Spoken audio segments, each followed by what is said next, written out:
మీ కుటుంబ శాంతి, ఆరోగ్యం, ఆర్థిక అభివృద్ధి కోసం రుద్రాక్ష మహాపూజలో తప్పక పాల్గొనండి. ఇప్పుడే నమోదు చేసుకోండి. నమస్తే రమగారు. నమస్తే జయ. రమగారు, రామాయణంలో ప్రతి ఘట్టం కూడా చదవవలసింది, నేర్చుకోవాల్సింది, వినవలసింది, ఆచరించాల్సింది.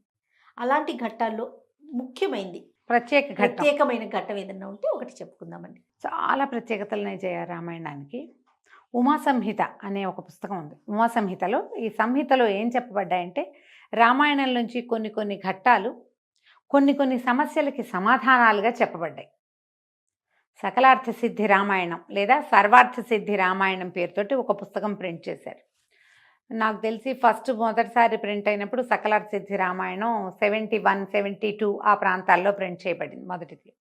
ఆ పురాతన పుస్తకం ఉంది మా దగ్గర, ఇటు ముట్టుకుంటే చిరిపోయేలాగుంది కానీ ఉన్నది. తర్వాత కూడా అవి ప్రింట్ అవుతూ వచ్చాయి. పురాతన ప్రింట్లో ఇంకో కొంచెం విశేషంగా చాలా రామాయణం ఎంత గొప్పదో అవంతా బాగా రాశారు. తర్వాత పుస్తకాలు కొంచెం తగ్గించారు, ప్రింట్ ఖర్చు తగ్గించి చిన్న పుస్తకం వేశారు. దాంట్లో ప్రత్యేకంగా కొన్ని ఘట్టాలు కొన్నిటికి మన కుమారులకి, పిల్లలకి మంచి బుద్ధి కలగాలనుకో శ్రీరామ గుణవర్ణనం చదువుకోండి. మీకు ఏదో సమస్యలు వస్తాయి, పరశురామ పరాజయం చదువుకోండి. సంతానం కావాలి, పుత్రకామేష్టి చదువుకోండి. ఇట్లా చెప్పబడ్డాయి అన్నమాట.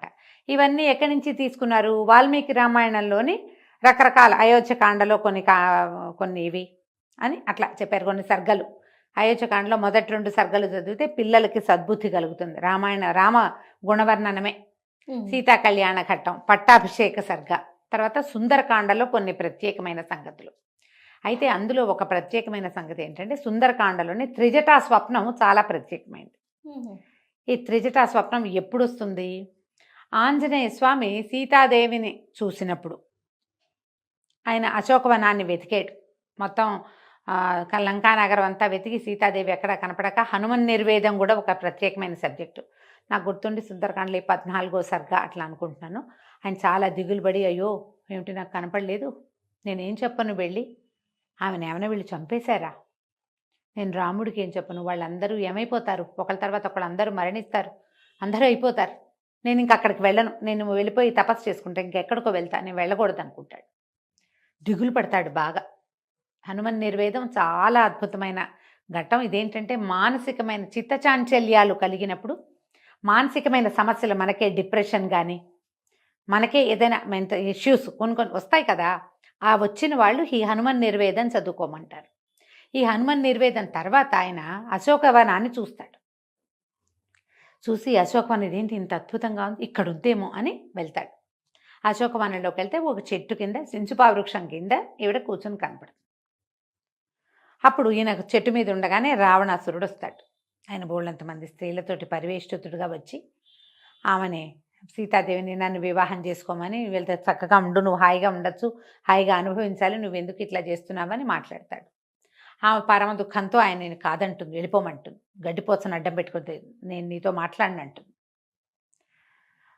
ఈమెని లైన్లో పెట్టండి అని ఇక్కడ చుట్టూతా ఉన్న రాక్షసులకి చెప్పి వెళ్ళిపోతాడు. చాలామంది రాక్షసీ గణంతో రాక్షస స్త్రీలతోటి కాపలా గాయపడుతూ ఉంటుంది ఆవిడ అక్కడ.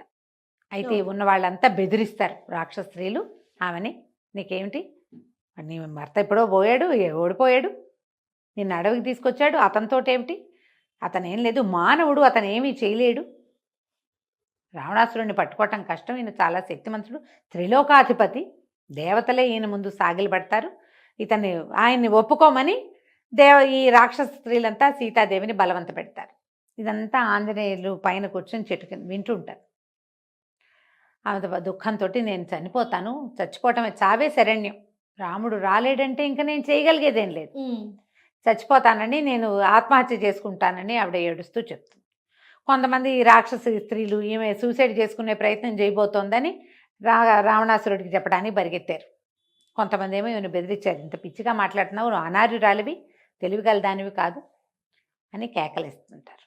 ఈ కేకలేసే టైంకి కొంతమంది ఈ పని చేసే ఉద్రేకంలో ఉన్న వాళ్ళు మాట్లాడుతున్నారు, కొంతమంది నిద్రపోతున్నారు, వాళ్ళు డ్యూటీ లేని వాళ్ళు పడుకున్నారు, ఈ డ్యూటీలో ఉన్న వాళ్ళు ఈవిని కేకలేస్తున్నారు అనమాట. ఈ నిద్రపోతున్న రాక్షస స్త్రీలలో ఒక స్త్రీ నిద్రలేచింది. ఆమె పేరు త్రిజట. కొంచెం వృద్ధురాలుగా చూపిస్తారు. కొన్ని గాథల్లో విభీషణుడి కూతురు అని కూడా చెప్తారు. ఆమె నిద్ర లేచి, వద్దు వద్దు, సీతని బెదిరించకండి, ఆమెను బెదిరించద్దు. నాకు ఇప్పుడే ఒక కల వచ్చింది, తెల్లవారుజామున వచ్చిన కళలు నిజమవుతాయి. నేను మహాద్భుత సౌందర్యవంతుడైన ఒక వ్యక్తిని చూశాను, ఈమె భర్తగా చెప్పబడుతున్నవాడిని. ఆయన ఎట్లా ఉన్నాడంటే పద్మదళాయతాక్షుడు, ఈ తామర పువ్వుల వంటి కన్నులు కలిగినవాడు. ఆయనతో ఒక నీలమేఘశ్యాముడుగా ఉన్న ఒక వ్యక్తి, బంగారపు రంగులో ఉన్న ఆయన సోదరుడు, వాళ్ళిద్దరూ ఈ లంకా నగరానికి వచ్చారు. ఆయన 4 దంతాలున్న ఏనుగునెక్కి ఉన్నాడు. ఆయన తెల్లటి పువ్వుల మాలలు ధరించి ఉన్నాడు, తెల్లటి వస్త్రాలు ధరించి ఉన్నారు అన్నదమ్ములు ఇద్దరు. సీత కూడా తెల్లటి మాలలు ధరించి ఆవిడ మాసిపోయిన బట్టలతోటి ఉంది. ఇప్పుడు నా కల్లో తెల్లటి మాలలు ధరించి తెల్లటి వస్త్రాలు ధరించి సౌందర్యవతిగా వెలిగిపోతూ భర్త చెయ్యి అందుకుని ఏనుగెక్కుతోంది. ఆయన ఏనుగెక్కించుకుంటున్నాడు. వాళ్ళు బంగారపు పుష్ప విమానాన్ని ఎక్కి ఉత్తర దిశగా వెళ్తున్నారు, ప్రయాణం చేస్తున్నారు ఎక్కడికో. అతను నడుస్తుంటే ఏనుగు కాదు నడుస్తున్నట్టు. అతను చాలా అద్భుతమైన వ్యక్తిగా ఉన్నాడు. తర్వాత హంసలు కట్టిన పల్లకిని ఎక్కి వస్తున్నారు వాళ్ళు. ఆ పల్లకి ఏమిటి, ఆకాశంలో ఎగురుతోంది. హంసలతో లాగబడుతున్నటువంటి తెల్లటివి. హంసలంటేనే అసలు హంస కల్లో కనపడిందంటే శుభసూచకం. తెల్లటిది కనపడితే మరీ మంచిది. హంసలు లాగుతున్న పల్లకి నెక్కొచ్చారు వాళ్ళు. ఆ పల్లకి ఈమె కూడా ఎక్కుతోంది. ఆయన 4 దంతాలను ఏనుగు నెక్కాడు, ఈమె కూడా ఆ ఏనుగు నెక్కింది భర్త చేయి పట్టుకుని ముందు. ఇది శుభసూచకం. ఈ పరిస్థితిలో ఉన్న స్త్రీలను గురించి ఇలాంటి కళ వస్తే వీళ్ళు గెలుపొందబోతున్నారు. ఆమెకి తన భర్త మీద నమ్మకం ఉంది బోల్డంతా, ఆయన వచ్చి తనని రక్షిస్తాడనుకుంటోంది. వీళ్ళేమో ఇంత అద్భుతంగా ఉన్నారు, హంసలున్న పల్లకి ఎక్కారు, ఏనుగు నెక్కుతున్నారు. అన్న తమ్ముడు పక్కపక్కనే ఉన్నారు, తెల్లటి బట్టలు, శుభ్రవస్త్రాలు, అంటే పద్మమాలంకృతులుగా ఉన్నారు, తెల్లటి పువ్వుల దండలు ధరించి ఉన్నారు. అదంతా శుభసూచకమే. అయితే ఇందులో రావణాసురుడు ఎర్రటి బట్టలు ధరించి ఒళ్ళంతా నూనె పూసుకుని నూనె తాగుతున్నాడు. ఒక ఎర్రటి వస్త్రాలు కట్టుకున్న ఒక స్త్రీ రావణాసురుడిని నేల మీద ఈడ్చుకెళ్తోంది. ఈ తర్వాత కుంభకర్ణుడు, వీళ్ళంతా గాడిదల మీద ఊరేగుతున్నారు. వాళ్ళు నూనె కనపడకూడదు అసలు కల్లో, అలాంటిది నూనె తాగుతూ కనపడ్డాడు. నూనె రాసుకుని ఉన్నాడు రావణాసురుడు. అదే పేడలో మునిగిపోతున్నారు వాళ్ళు, రావణాసురుడు కుంభకర్ణుడు. అక్కడి నుంచి లంకానగరం అంతా దగ్ధమైపోతోంది. రాక్షస స్త్రీలంతా తైలం తాగుతూ తైలం రాసుకుంటూ ఏడుస్తున్నారు. ఈమెమో హాయిగా నవ్వుతోంది భర్తతోటి. కళ ఎట్లా ఉంది, వీళ్ళకి అశుభంగాను వాళ్ళకి శుభంగాను కనపడుతోంది. ఈ లంకానగర వినాశనం తప్పదు. ఈమెను రక్షించడానికి ఈమె భర్త తప్పకుండా వస్తాడు. ఆమె చెప్తున్నదే నిజం. పైగా ఈమె సామాన్య స్త్రీ కాదు, భర్త వనవాసానికి వెళ్తుంటే అతని వెంటపడి అడవికి వచ్చిన స్త్రీ. ఎవరొస్తారు, ఆయనకి వనవాసం ఉంది, ఆయన ఒకటే వెళ్ళి ఉండొచ్చు. ఆ కష్టాలు నేను పడలేను బాబు, నా వల్ల కాదు, ఆ సినిమాకి నేను రాను, తలకాయ నొప్పి అంటారు. ఇప్పుడు ఆయనతో పాటు భర్తతో వెళ్దామనుకోరు, అది నాకు బోరని మానేస్తారు. అలాంటిది ఈమె అడవికే బయలుదేరింది, 14 సంవత్సరాలు తిరిగింది ఆయనతో పాటు అడవిలో పడి. అలాంటి స్త్రీ ఆమె మనసులో ఏదనుకుంటే అది అయిపోతుంది. ఈమెకి శుభం కలగబోతుంది. పైగా చూడండి సీతని, ఆమె కన్ను కొట్టుకుంటోంది, కన్ను అదురుతోంది, ఆమె భుజం అదురుతోంది, ఆమెకు శుభం జరగబోతోంది. మనకి చాలా కష్టాలు వస్తాయి, ఈమెను బాధించద్దు. రేపొద్దున ఈమెను బాధించిన ప్రతి వాళ్ళని రాముడు తన బాణాలతోటి నొప్పించక మానడు. అతను ఎంత యుద్ధవీరుడుగానూ ఉన్నాడు. ఆ పక్కనున్న బంగారపు రంగులో ఉన్నవాడు కూడా అట్లాగే ఉన్నాడు.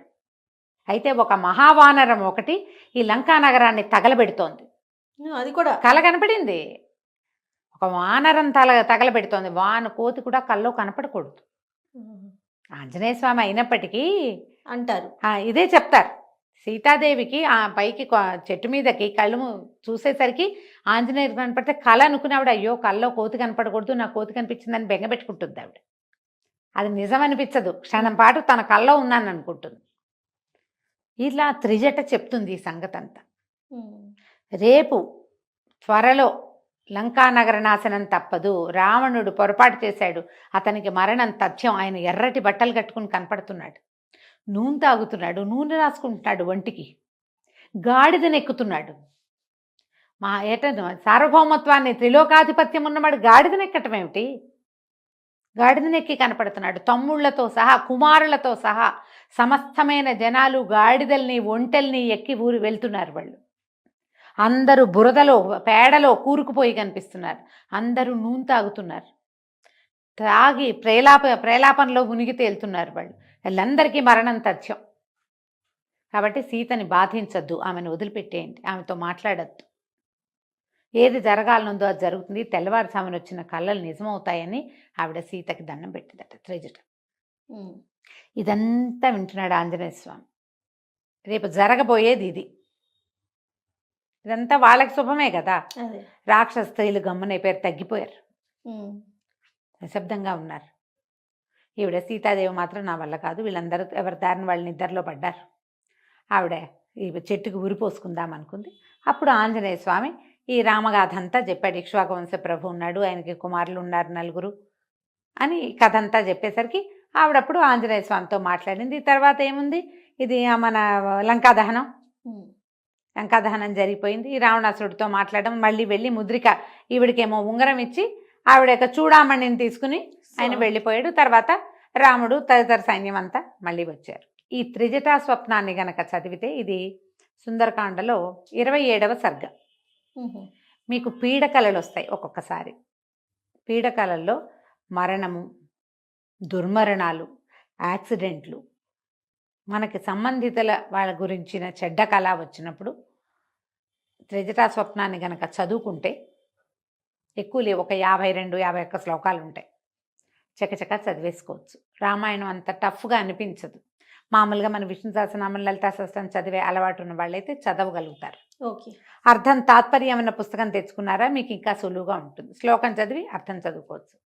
అది చదివితే మీకు తరచుగా వచ్చే పీడకలల నుంచి మీరు విముక్తి పొందుతారు. ఇంకొకటి, ఏదైనా ఒక ప్రత్యేకమైన పనులు మొదలుపెట్టి ఇది సరిగ్గా అవుతుందా అవదా అన్న ఒక అనుమానం ఉంటుంది మనకి. కార్యజయం, ఆ పని అవ్వదు అన్న అనుమానం ఉన్న పనులు కనుక మీరు మొదలు పెడితే అప్పుడు కూడా త్రిజటా స్వప్నాన్ని రోజువారీ ఒక 11 రోజులు కనుక మనం చదువుకుంటే కార్యజయం కలుగుతుంది. దానికి ఏ అడ్డంకులు రావచ్చని మీరు భావిస్తున్నారో అవన్నీ తొలగిపోయినట్టుగా భావించి చదువుకోవాలి. చదువుకుంటే ఈ ప్రయోజనం లభిస్తుంది. చిన్నప్పుడు స్కూల్ పాఠాల్లో కూడా ఉన్నది మాకు త్రిజటా స్వప్నం. తర్వాత ఏ లెసన్ మరి ఏ క్లాసుల్లోనూ రామాయణాలు పెడుతున్నారో లేదో మనకి ఇప్పుడు అసలు తెలీదు. మనం ప్రత్యేక ఘట్టాలుగా చదువుకుంటున్నాం. సుందరకాండే చాలా ప్రత్యేకమైంది. ఆంజనేయ స్వామి సముద్ర లంఘనం ఒకటి, తర్వాత ఏమో లంకాదహనము, సీతాదేవిది హనుమన్ నిర్వేదము, ఈ తర్వాత త్రిజటా స్వప్నము, తర్వాత ఈ ఆంజనేయ స్వామికి తోకకి నిప్పంటి ఇచ్చారని తెలిసాక సీతాదేవి చదివేటువంటి 4 శ్లోకాలు అగ్నిదేవుని శాంతించమని చెప్పేవి, ఇవన్నీ ప్రత్యేకమైనవే సుందరకాండలో. మొత్తం సుందరకాండ పారాయణ చేయగలిగితే అమోఘంగా ఉంటుంది. ఇట్లా మీకు ఏమైనా పీడకలలు వస్తున్నాయి తరచుగా, బ్యాడ్ డ్రీమ్స్, సమాధానం లేదు వాటికి, అప్పుడు త్రిజటా స్వప్నం చదువుకోవచ్చు. తప్పకుండా. నమస్తే.